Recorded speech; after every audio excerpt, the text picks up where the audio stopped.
Hello, welcome to Picture Me Coding with Eric Aker and Mike Mull. Hello, Mike. Hey there. Mike, this is the first time we've been back. We had a little mini vacation, I think. Yeah.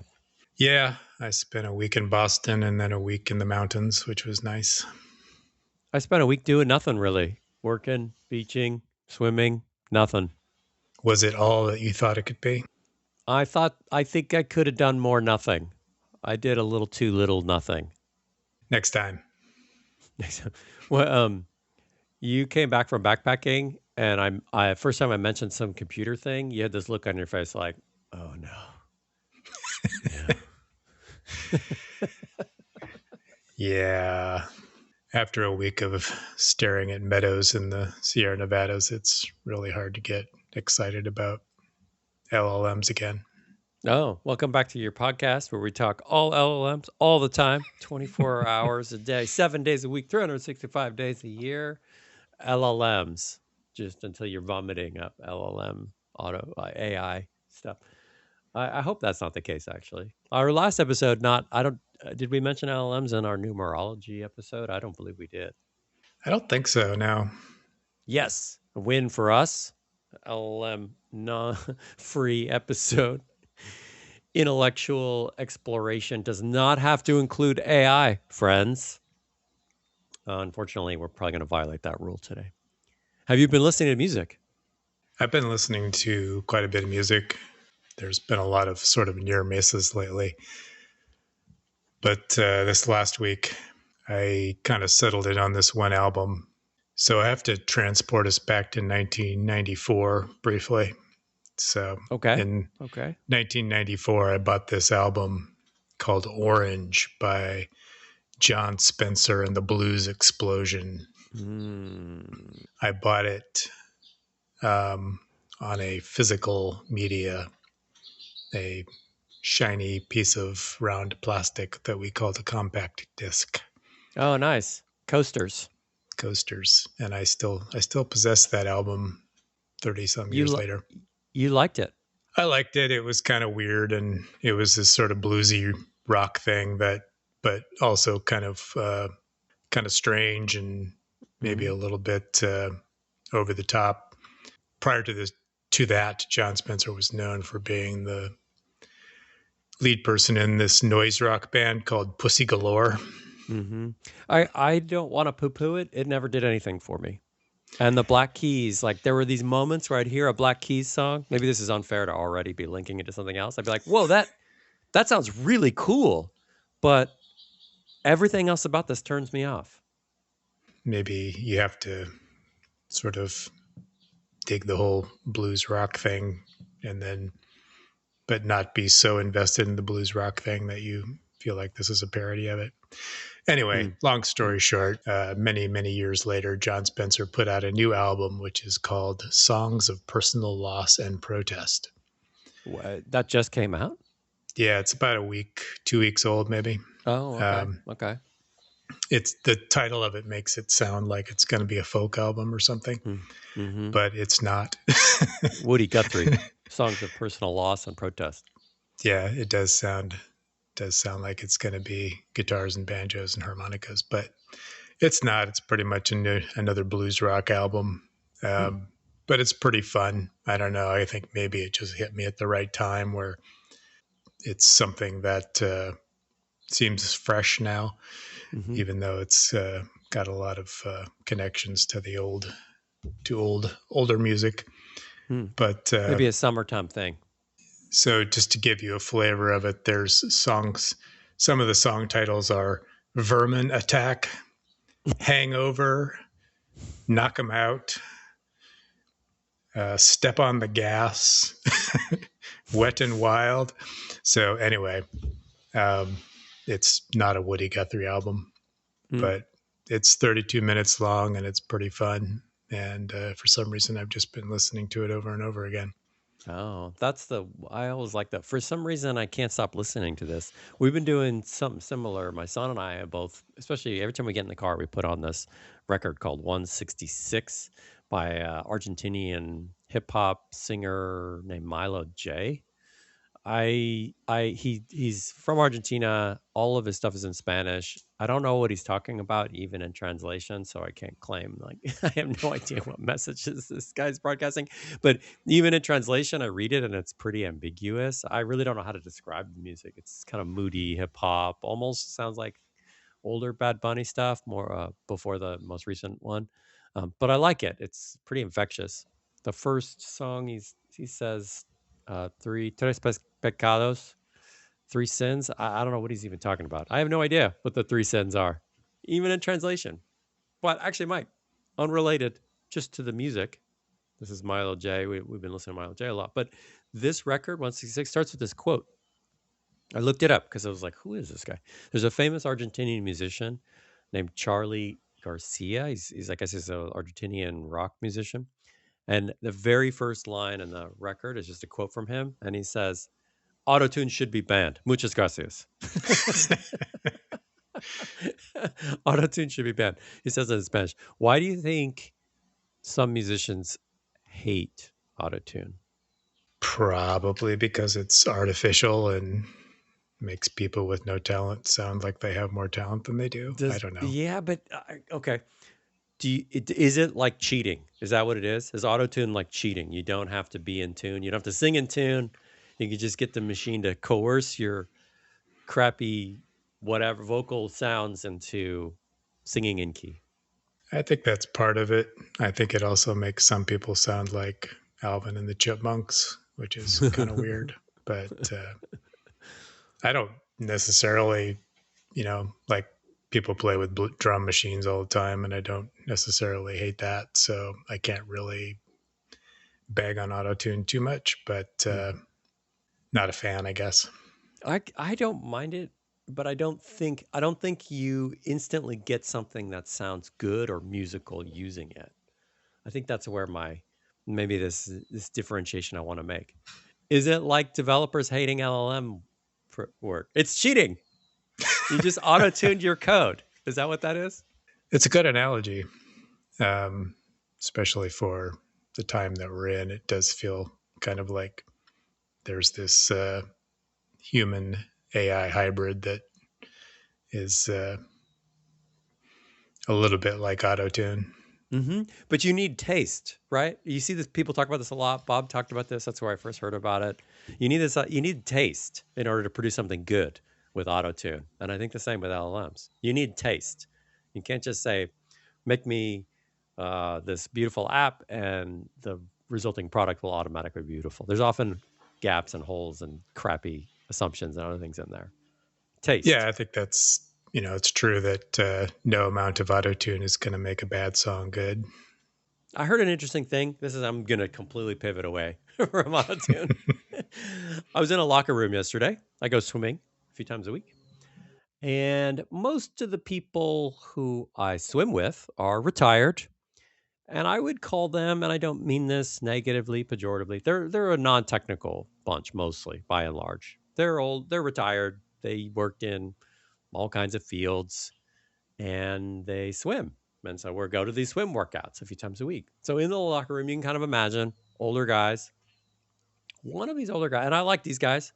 They're funny, they're reasonable, they're laid back people, they're easy to be around, non-judgmental.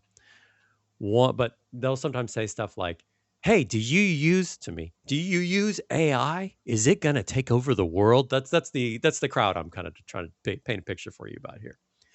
Now, I wasn't in this conversation, but on the other side of the locker room, I heard one guy say to another, "Hey, did you hear there's a computer coming out that has the whole internet on it?" uh, I got to get me one of those. This kind of perked my ears up, and I was like, "What are they talking about? A computer with a?" And he dug in, and he was like, "Yeah, this computer has a whole internet on it. You won't even need to go on the online to run searches anymore. The answers will be right there when you search for something. It'll have all the information on it." What do you think? What do you think that guy was talking about? What would your? I didn't hear more. I was just like, I don't know what this guy's talking about. There's a computer with a whole internet. What do you think he meant?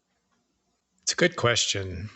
There's a famous episode of the IT Crowd where the two nerd guys convince their boss that this box that they give her is the internet. Um, so it reminds me of that a little bit. But my guess is that probably somebody heard that you could run AI models on your local machine, and that was somehow passed down a chain by the time it got back to the person you heard, that it had turned into all of the internet's going to be on your computer.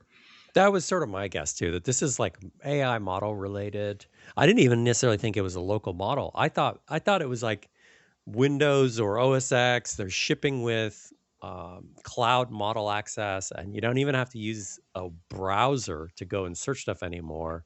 You could just ask the quote unquote operating system or whatever, Copilot or Siri or whatever. You just say, "Hey, what's the weather today?" And it will figure it out, probably by talking to a cloud model, running, a search on the internet, parsing whatever results it gets and processing them and rendering a response. I think that's probably what this person was talking about. But what they reduced it down to was, oh, the internet on the computer. I thought that was interesting. It's interesting how little people, I mean, I don't want to disparage people because technology is hard, and Yeah. knowing details about it is not really something that everyone values, and I get Mm-hmm. that. But Mm-hmm. it is interesting to me that, so many years later, people still don't really have a good grasp of what the internet is. Yeah. I mean, I agree with you completely. I don't want to disparage these people. I like them. I respect them. What they're talking about is confusing stuff. What it gets kind of reduced down to is more what interests me. The story that gets told. I'll give you a different one. A fellow swim compatriot, someone I swim with, we trade books back and forth.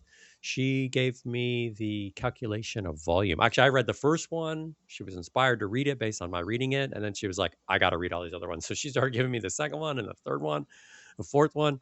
But she told me, another retired former teacher, she said, I'm afraid to read any novels published after 2022 because they might be written by AI. Hmm. Yeah, that's an interesting take. I suppose that's a legitimate concern.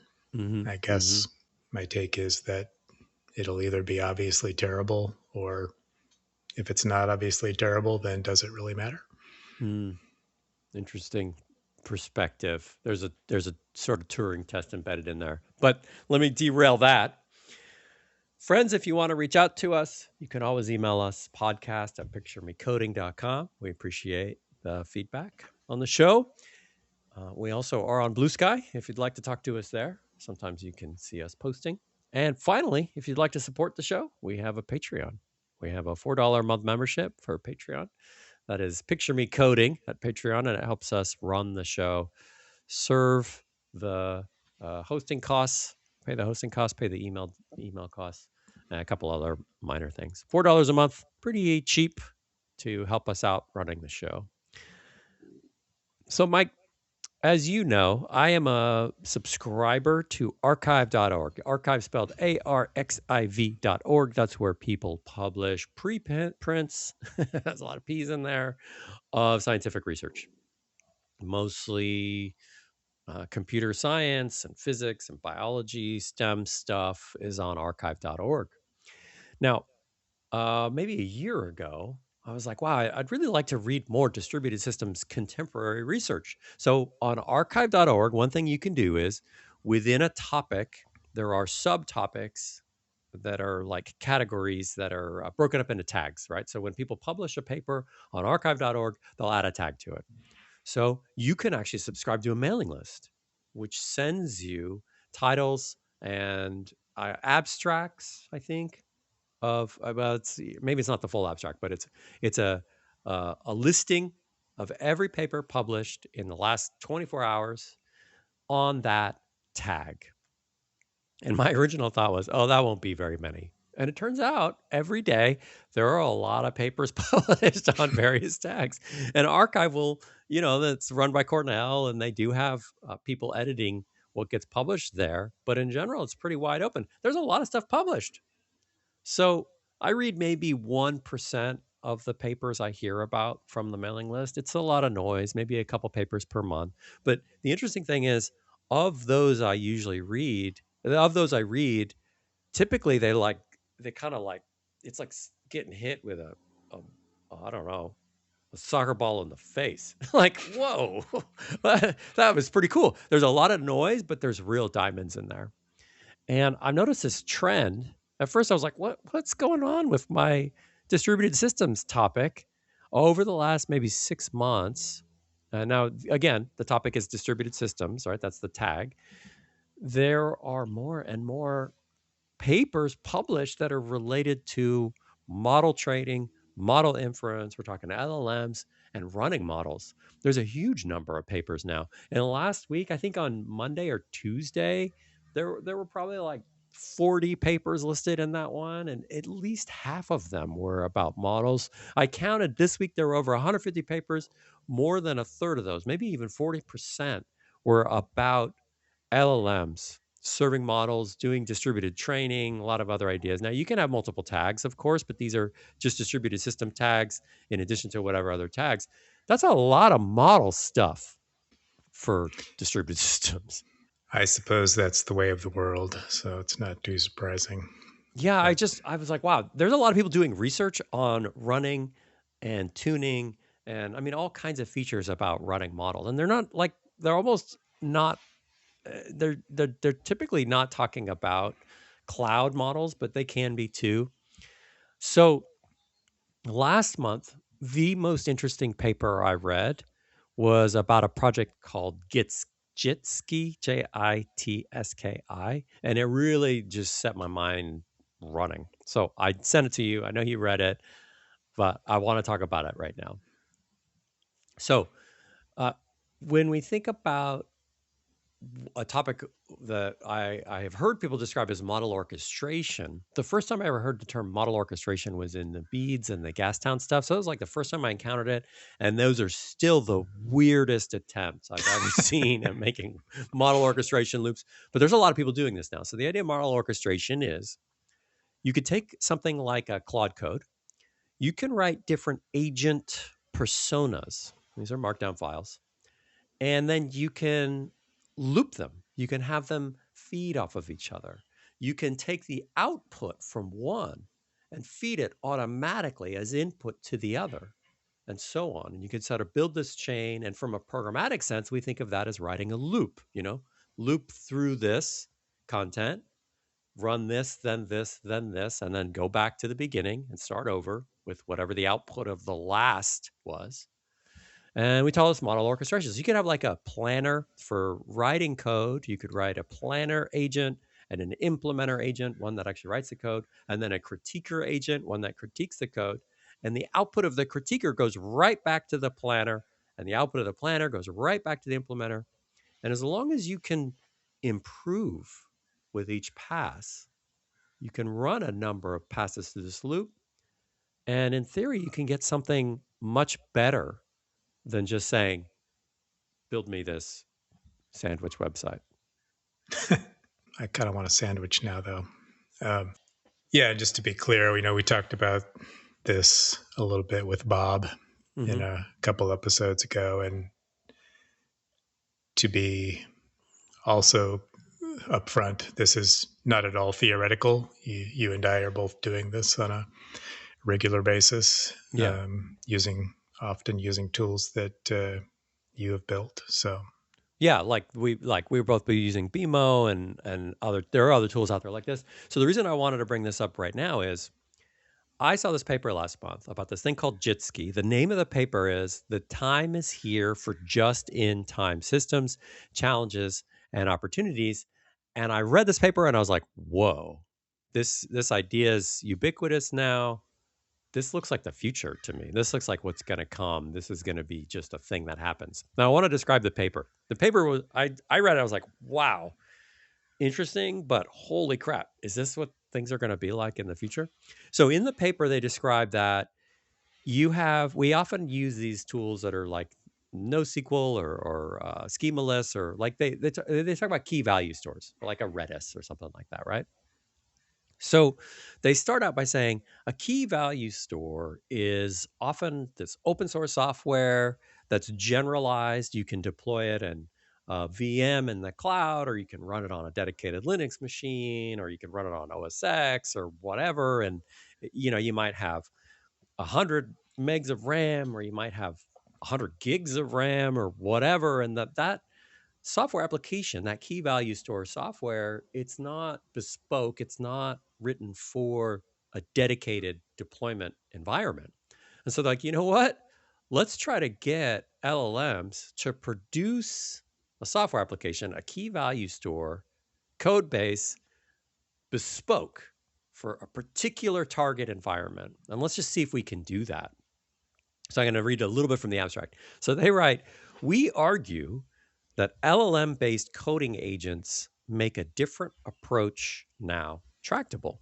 Just-in-time systems in which the entire system is synthesized from scratch, specialized to the environment, workload, and required system properties. We present a JIT system synthesis pipeline. That's a mouthful, which they call JITSKI. It refines a system implementation to match the spec against an evolving evaluation test suite. The resulting synthesized systems are performant, beating comparable state-of-the-art systems on 18 of 18 specs tried by up to 4.6 times over best off-the-shelf baseline. Naively running Claude Code, by contrast, or saying to what we did, either reward hacks or underperforms this by up to 5.4 times. So short version is they had this agent orchestration loop. They would run 50 iterations through the loop. They would do this in under 12 hours. They have a diagram here. They have a human who writes a specification, which includes 3 parts. These are my requirements. This is the environment it's going on to. Here's the workload it's going to need. Again, the target is build me a KV store, key value store. Build me that.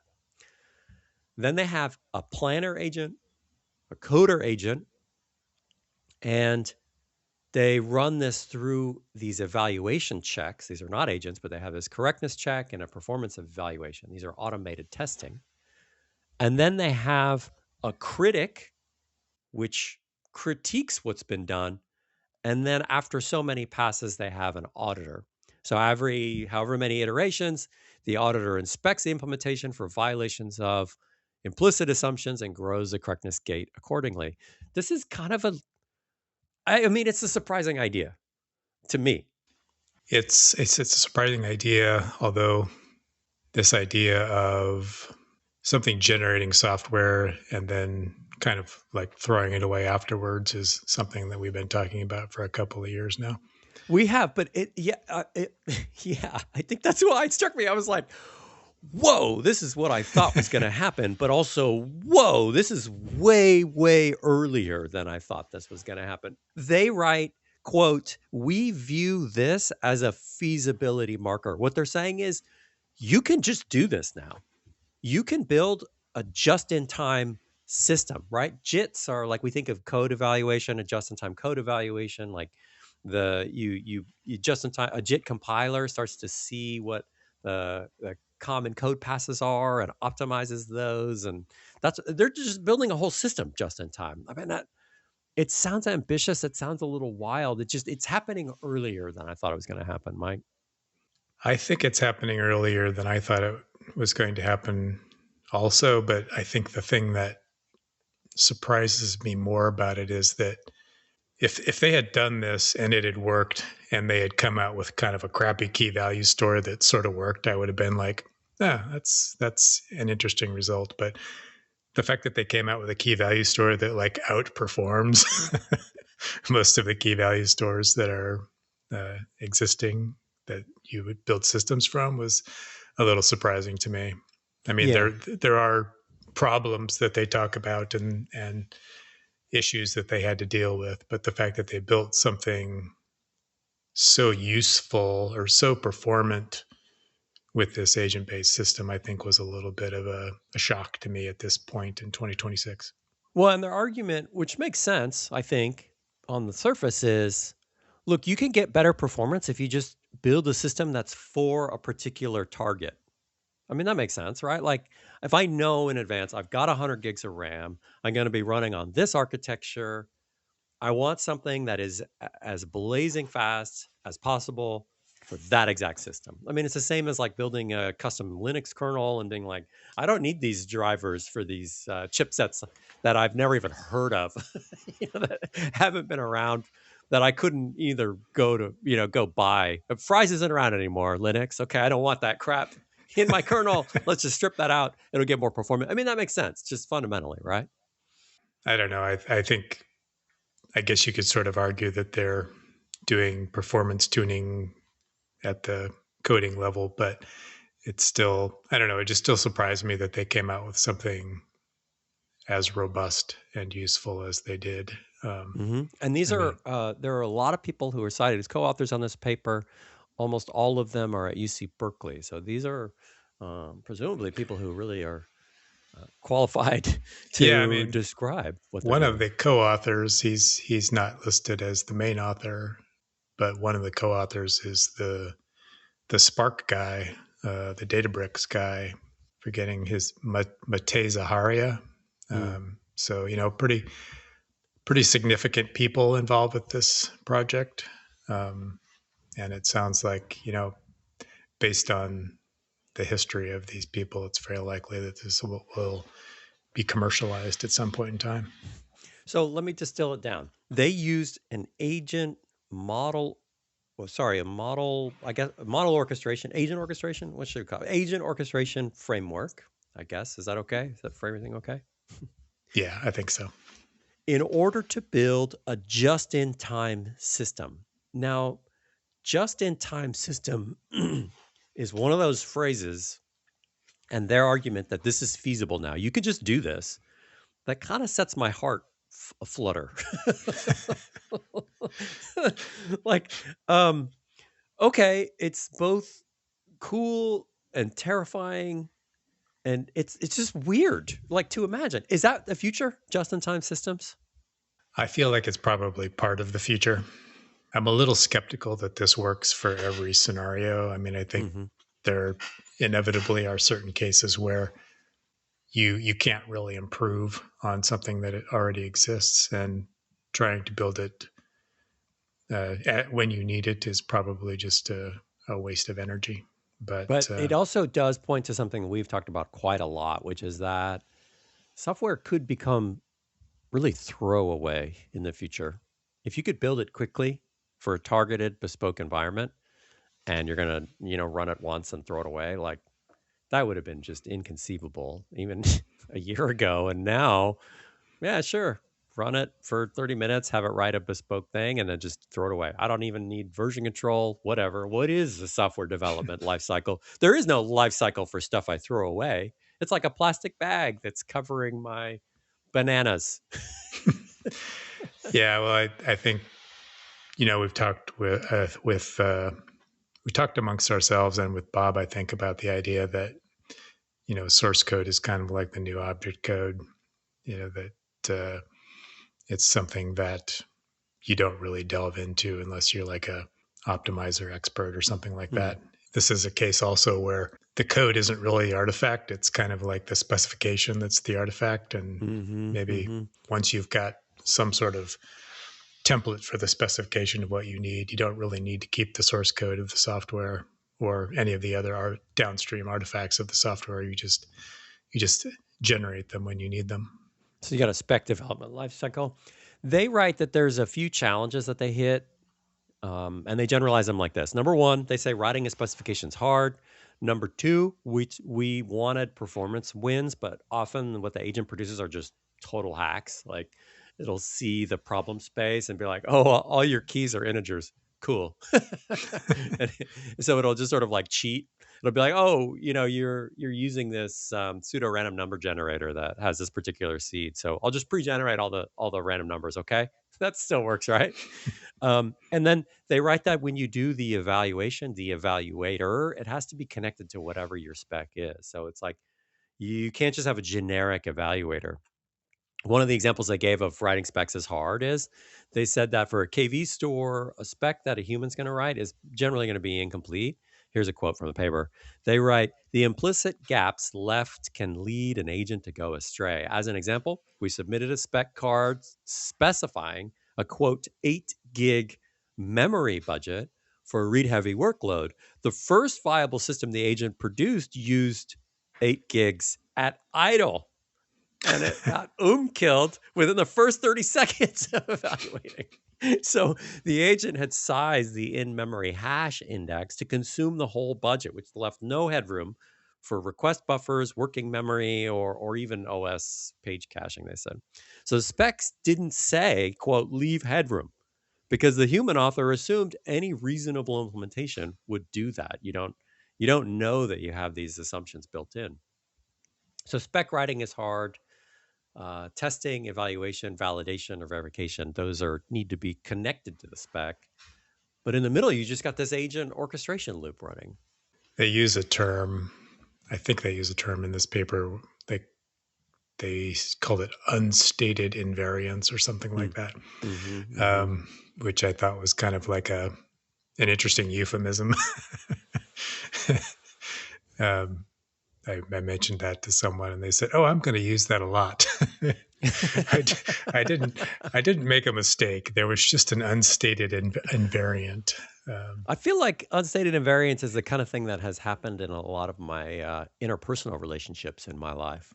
I've seen this personally as well, where the LLMs interpret things very literally, and there's just things that you assume that it would know. An example I've had recently is I was working on this. I was working on this thing to generate SQL queries. I was working against a test database, which is basically a frozen version of the IMDb database, and so I had this query where I was looking for the two things I were selecting were both min aggregations on particular fields. And the thing that came out of this one query was the movie title, A Clockwork Orange, and the movie release year, 1934. Oh, that's a little early for that film. That's exactly what the LLM said. It said, this must be wrong because A Clockwork Orange did not come out in 1934. And so what it was missing was that it was doing a min across a set of records. And so A Clockwork Orange was the min movie title, and 1934 was the min release year, and they were unrelated to each other. And I was surprised that the LLM didn't get the semantics of that particular situation. Unstated invariance. This is a phrase for us for this month. I have another agent orchestration framework thing that I encountered in the last couple of weeks. This one's called M Dash. This is from Microsoft. They have a blog post announcement about it. I didn't read a paper. I just read their blog post announcement. This is their attempt to find CVEs. They describe it as an agentic security system. They used it to find 16 vulnerabilities in Windows networking and auth, including 4 critical remote code execution flaws, they write, in components such as the Windows kernel TCP IP stack, IKEv2 service. No clue what that is. So it's called M Dash, which stands for Multimodal Agentic Scanning Harness. And what this thing does is it orchestrates over 100 specialized agents, they say, across an ensemble of frontier and distilled models. This is from the blog post, to discover, debate, and prove exploitable bugs end to end. Now, you might go, 100 agents? These are like Java devs probably, right? It's very enterprisey sounding. Like, well, those Jitski people built the key value store with 4. If we went to 100, then it's going to be that much better. But actually what they really did was they had 100 specialized agents per type of bug. So that's what they have. But then they've got this loop, and the loop has these steps. Prepare, where you're building this knowledge over the code base. You scan, and you're using these 100 agents to scan for particular bug types. Then you validate using a handful of different personas. Is this really a bug? And then they write, there's a dedupe phase after that where you try to collapse and deduplicate. So like, oh, these 2 bugs are really the same. And then they actually try to build a reproduction and a patch, and then they validate the patch. So it's way more sophisticated than what's going on in Jitski, but it's the same underlying idea with a new idea. One, agent orchestration. The new idea, the thing that's interesting to me, which I also think is going to be somehow embedded in the future, is they're doing model selection while they do this. Sometimes people call this model routing. So, for example, the Jitski writers are using Claude Code, and they've got planner, implementer, critic, and auditor, right? All using Claude Code, dedicated agents, dedicated context, dedicated prompt for those. The Microsoft thing is like, well, let's use a really incredible frontier model to prepare knowledge, for example. Let's use a model that we trained to actually run the agent bug specialization thing. And then we'll run a lower, maybe cloud model or whatever on the actual implementation, right? Now that we have these very clear instructions, we can write the implementation very rapidly using this cheaper model. So they're combining orchestration of agents with model routing. And that to me seems like another key thing that's going to be coming soon. I mean, you could do this today. Like we could write something today that in using a tool like PyCode, like you could write this, like you could write a PyCode command that selects a model and loads and launches a skill all as a subprocess. And then you could write a skill that orchestrates all that. So it's you like you spawn your whatever frontier best of the line cloud model to plan out some solution to a problem. And then you spawn out this sort of mid-level, whatever cheaper models. And then you to actually write the stuff. And then you have your frontier thing reviewing it. And then you have your like easier, basic, most inexpensive models to do like writing unit tests or whatever. So not only now are we orchestrating agents, but we're actually like picking the the layers of how much we compute in terms of model size. We want to turn onto that problem. I feel like I'm really stumbling on this here, but the idea is we add on to model or agent orchestration, we add on selecting of models, we add on model routing. That seems like something that's probably going to become more common.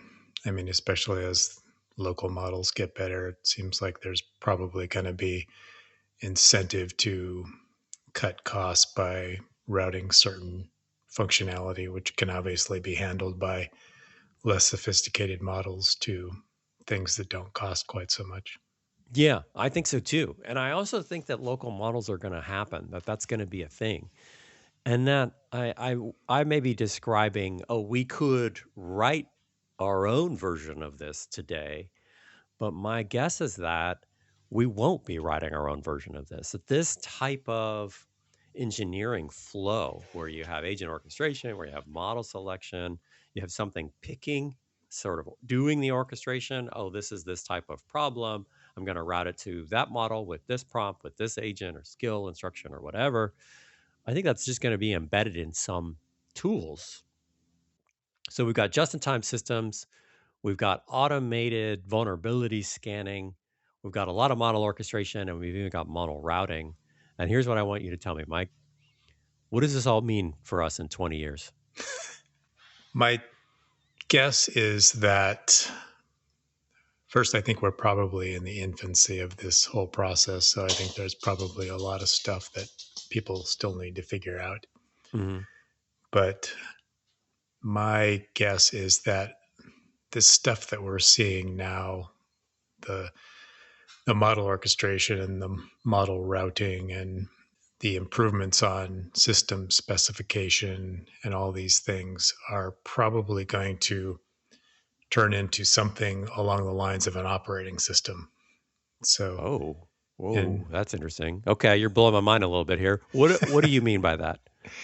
I think a lot of these things would just be like the river we swim in at some point in time. So we won't be thinking so much about what tools we're using and what approaches we're going to take and so forth. And, you know, or even like where we're going to run the software. I think a lot of this stuff just becomes kind of part of the environment that we work in. And maybe there's versions of it like now we now have different versions of operating systems, but I do feel like a lot of this stuff will get sort of dialed in and formalized in the coming years and will be just sort of like what we now think of as we don't really think too much about how we have to read files or anything anymore. It's Right. all We don't think about system calls or anything like that. yeah.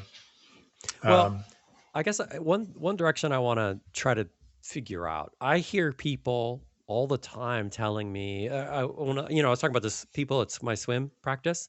yeah, A guy yesterday, non-technical background. I think he was a professor of maybe economics or political science, something like that. And he heard I was doing software stuff. He said, "Oh, I used Claude Code to have it write for me a Firefox extension to be able to find things in my bookmarks."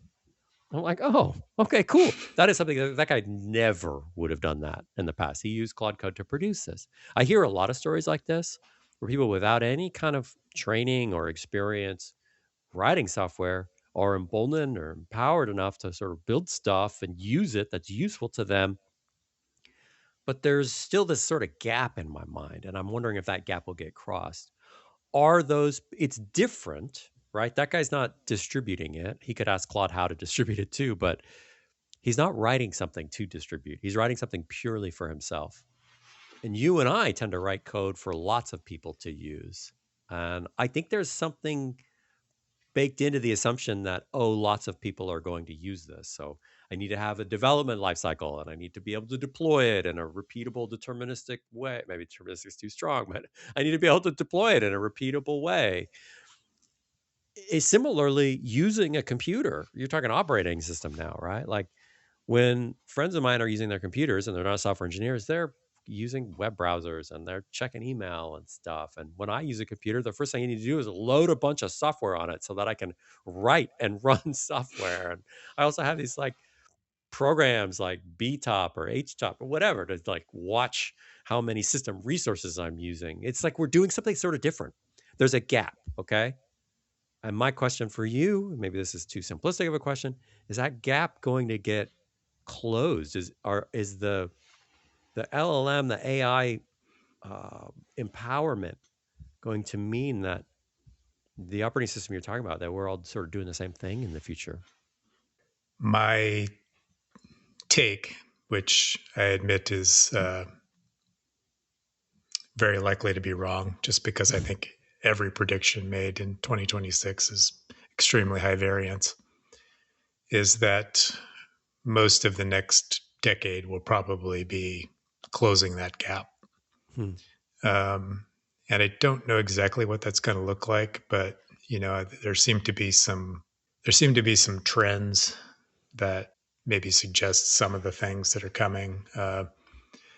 So, like you mentioned that you have this friend who managed to build something useful for themselves, and I think that's probably going to be so like we talked about just in time software. So Hmm. these Hmm. people have published this paper on this idea of I can now build a relatively sophisticated thing for my environment, that matches the system that I want to build, Hmm. and that doesn't I don't have to start with something that somebody already built and modify it to my usage.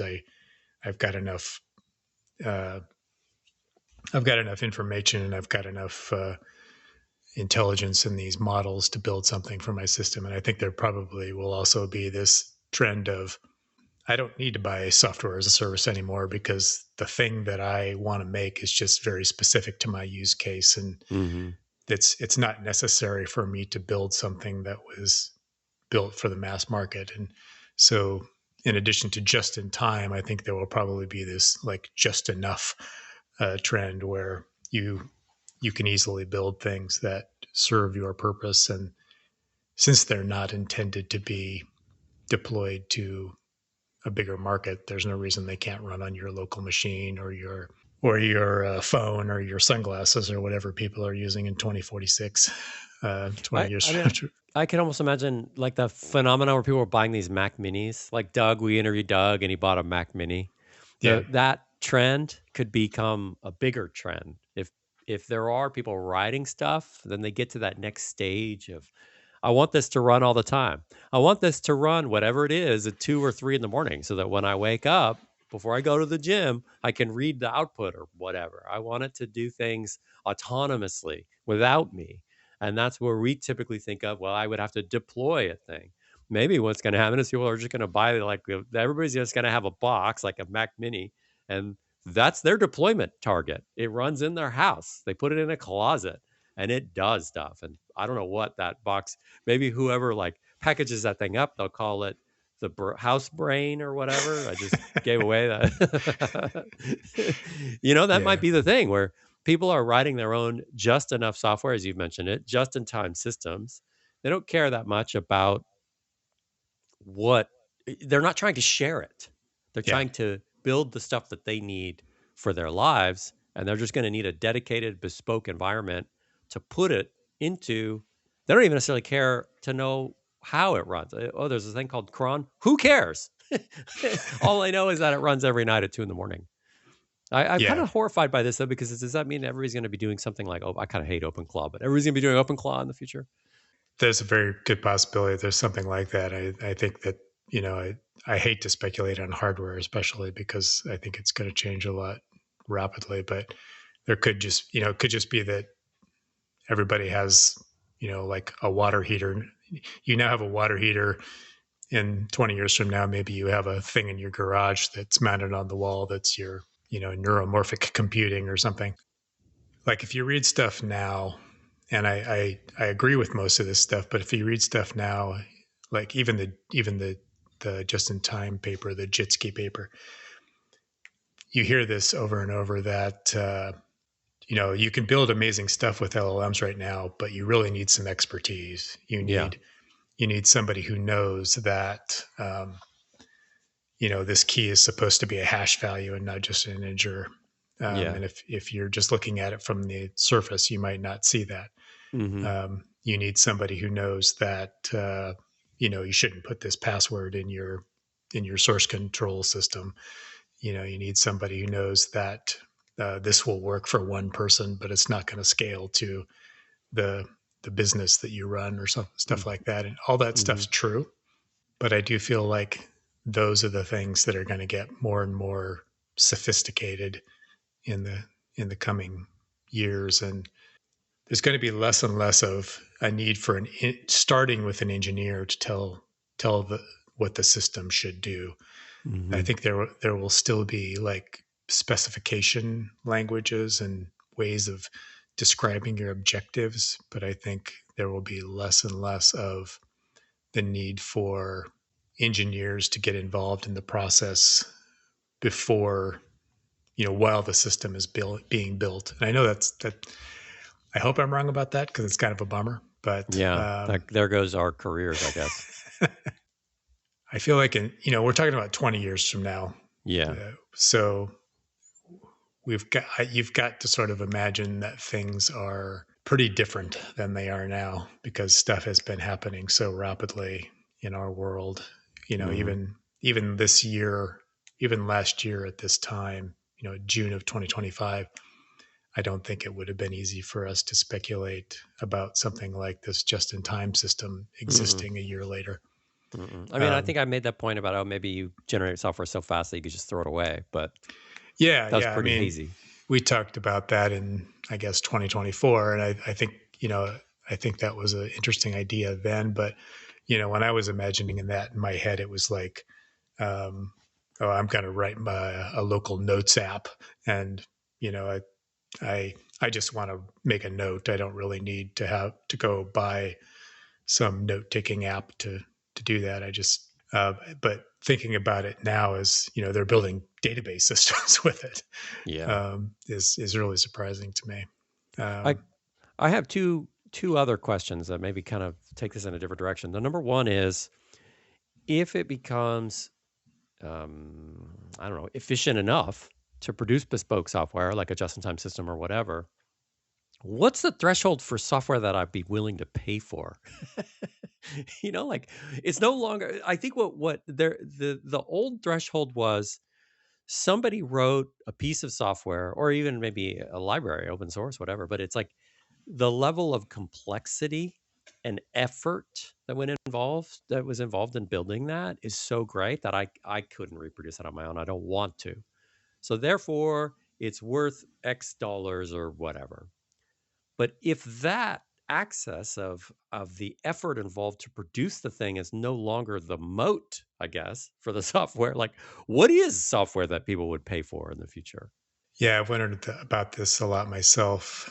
Um, I, in the process of going through this, for preparing for this episode, I was kind of imagining a scenario that I worked on in the past. So about 25 years ago, I worked on this system that was for consumer product formulators. So it was for companies.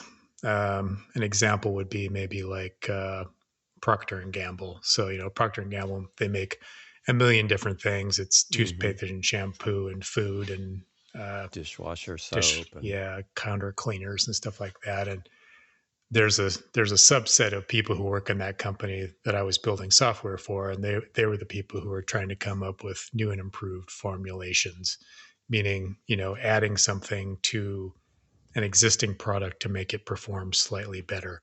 hmm And so it was like a combination of, there was a database that had all the existing formulations in it.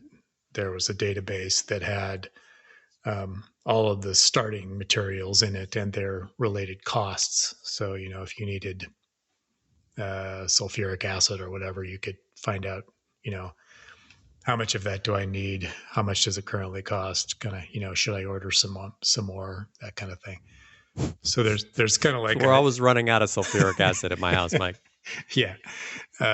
So there's like an inventory system. But then the meat of the system was these people would do experiments because they actually have to show that these products are better. They can't Mm. just claim it. They have to actually do experiments to show that the products are better.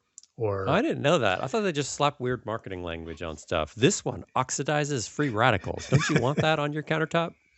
yeah, I was surprised by that too. Like if you put out a new product and you say this gets your counters 10% more clean, you actually have to document that. It's a trade commission thing, I believe. But Hmm. um, so anyway, they would come up with new formulations, and then they would want to uh, test them using. Very often, they would have like robots, or like I worked with one group of people who had a lab where they had like 100 different washing machines, Oh, and they would try different like laundry soap formulations. And they had like standardized stains and standardized rags that they used for oh, to that's put cool. the With like a stains on. robot arm, like wiping stuff on the clothing. Yeah, yeah. So anyway, there was a statistical element to this where they had to do what's called design of experiments, which is like find vary the amount of this ingredient and give me a bunch of different formulations that I can test. And so there were statistics to it, and then the statistics had to feed into the robots. And so, anyway, long story short, I'm thinking about all these pieces, and I'm trying to think, if you were starting from scratch on that today, what would you try to build, and what would you try to buy? And Hmm. it just seems like there's certain things like the design of experiments aspect of that. It's well established science. It's well established mathematics. It's not something that you can you can write your own, but there's going to be commercial packages that are verified and that work across the industry, and maybe it makes more sense to just acquire that, Hmm. and maybe in 20 years the systems that people are building do this trade-off calculation for you. So you tell it, I need something to design experiments for me, and then feed the results into my robots. Maybe the operating environment that you're in just says, well, there's this thing which costs X number of dollars. We could probably spin up something that is 70% of that functionality, but it's going to cost this amount in LLM fees or whatever. Hmm. And so maybe it makes that decision for you. And so there is a case to be made for commercial software, provided that it is performant enough and verified enough and cost effective enough that it's easier than your system building the same thing That's from if you're scratch. verified enough, like there's a stamp of expertise in there. I mean, I hear about this design of experiments thing. Yeah. And I think I don't know anything about that. So I would probably, in my case, I would probably have to pay someone who knows. I wouldn't even be able to validate different software platforms for that. I'd just be like, who what's the most popular one? Is it cheap enough for me? What's the cheaper one? Like Yeah. I think, like stuff like logistics is another one where is it something that you really want to build yourself? Maybe if you're Federal Express or UPS, it makes sense to invest in building your own logistics platform. But if you make skateboards or something and you're selling them out of a warehouse in Oceanside, maybe maybe it makes more sense to just acquire something that's already out there. hmm. I have an unrelated question. Let's say LLMs get so good in the future that you can use them for not only generating software, but you could use them for all kinds of whatever typical intellectual work. You could use them for, and I'm not condoning this right now, but let's say there's some sort of house brain you buy in the future. It's got access to cloud models, it's got local models on it. It does all this fancy stuff we're talking about. It'll generate software. Oh, but you can also ask it, Mike, medical questions. You can also ask it legal questions. It'll generate contracts. It'll run your AC for you. It'll whatever you want, you ask it. Here's my question. If I eliminate all of the expert services that thing can do, say like general primary care physician questions, not specialists, right? It's not going to do dentistry, I hope. We're not going to have a dentistry robot. So, primary care physician, that's my doctor, attorney's fees or whatever, software engineering. You could probably put other knowledge work in there, planning out how to remodel my house. What the hell is that thing worth? Like, these are expensive services, and we just sort of bundled them all into a single box that I put on my closet, assuming it exists in 20 years. That sounds like an expensive product to me, right? And it also sounds like a lot of people out of work, frighteningly, including us. Yeah, there's definitely some scenarios that are a little bleak.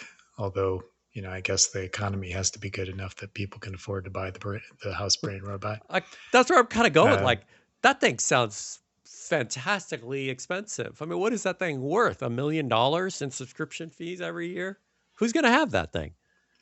yeah, and I do worry that it's so difficult now in our current world in 2026. It's so difficult to train these frontier models that there really is only a business model to be made for maybe one or two players. And So anyway, you're always going to be doing cloud. It's not local necessarily. yeah, I don't know. I do feel like the local models will get good enough for certain things, but it seems like the frontier models are until people figure out like the power requirements for training, the frontier models are gonna of necessity be cloud based. But I do wonder, like you're talking about things you could do as an individual in your house. I also wonder about businesses. What every business has certain services that are common across most businesses of a certain size. So Hmm. um, you HR, know, legal, stuff like yeah, that. You mean legal stuff. IT?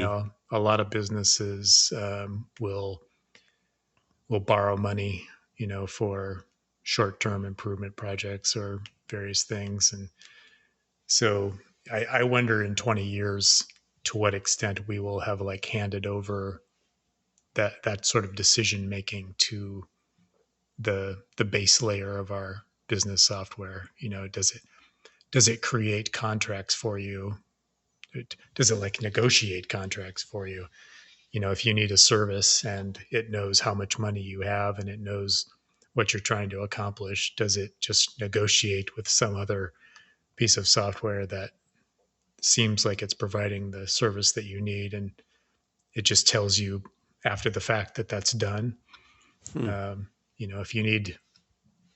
If you need money to buy vehicles or you know expand your office space, does it just go out and acquire capital for you, or is that still something you have to initiate on your own in 20 years? It's hard for me to imagine all this stuff. But as you describe these things, maybe it's because of the effect your voice has on me. I'm not that stoked. I'm not like, oh, this sounds like a wonderful future. I want to rush headlong into it. I can't wait. Yeah, I do make everything sound a little bit like the beginning of the Twilight Zone. But um, the you know, I think, like, for me as a older person who's grown up in a certain culture, handing over the control to these things is scary. Um, Hmm. Hmm. Seems inadvisable, but Hmm.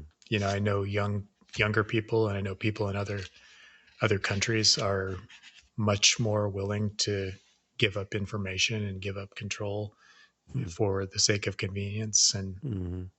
I use Google Maps all the time for lots of different things, and I Hmm. know that it basically gives Google the ability to track where I'm at and to target Yeah. things at me. And I've Yeah, and I get kind of it pisses me off that I will never ever walk into a McDonald's um, for whatever dietary reasons or what. I'm not judging people who go there. I will never go there, and they're always like, "Turn at the McDonald's." I'm like, "F off." my take is that in 20 years we will probably have handed off more control to these things, and we will be letting them make decisions for us that would now seem a little bit scary. I also think there may be a sense in which the software environments that we work in 20 years from now will be a little bit more self healing and self improving. Hmm, So, you know, that's spooky too. Self-improving systems, Mike. yeah, I feel like systems that evolve are kind of inevitable. But We've that's got not these just AGI. Let's not talk AGI. Okay. well, Nobody who's listening to this should think Mike's saying, "Oh, eventually they're just going to spontaneously generate AGI." I had no. no, That's not it. I'm not saying AGI, but I do think if you look at what DeepMind is doing, again, I've said this on the podcast before, but when I was starting out in the business in the 1990s, and so I worked with people who were working on proteins, and protein folding was considered to be an Yeah. intractable problem. It Yeah. was Exactly. something that was thought to be computationally um, out of reach, essentially. Hmm. And it's essentially a solved problem now. So I just feel like if you're looking at far enough into the future, you have to sort of imagine that things that we now think of as being where we think of human intervention as being essential may turn out to be things that can be automated. And So where even we're dentistry. yeah, the dentist robot definitely is something I probably will not ever succumb to. Just the idea of in my mind, I'm thinking It's like like it's like two nightmares combined together, right? exactly. It's like the Terminator meets Marathon Man or whatever. But yeah, it's. I do think that the software systems of 2046 are going to be autonomous to a degree that we now would find science fictiony. Hmm. Well, I don't know if we had any really specific predictions, but we're probably too, Mike at least, you're too sage to make really specific predictions. I read these papers though, and I think, wow, this looks like part of the future. The story of the future is founded on what's going on right here. I'm seeing these things all over the place. Model orchestration, I'm seeing model routing. I'm seeing a lot of research about local models, running local models. All this stuff seems like it's going to combine to be this environment in which we're just sort of surrounded by models looping on problems and coming up with maybe just in time systems or, I don't know, medical advice or feeding it in my dentist robot in the Yeah, closet. I do think it's safe. A safe prediction is that we as engineers and we as a society will be inclined to give the agents more agency as Hmm. time goes by. Well, it's another bummer one for you guys out there in listening land. This has been Eric Aker and Mike Mull. We are Picture Me Coding. And we will come back again in a couple weeks with something more uplifting, maybe more computer sciencey, maybe less future looking, more past looking. Let's do that, Mike. Let's go back to the past and dig up some cool stuff. That's always fun, right? Yeah, something maybe pre-AI. Yeah, yeah, exactly. Does that mean we got to go pre-60s? That doesn't really count, right? John McCarthy, Lisp. Well, maybe we'll talk about Babbage and Oh, Loveless. that's pretty So, pre-AI. All right. Thanks so much for listening. We will catch you again in a couple weeks. see you next time. Bye bye.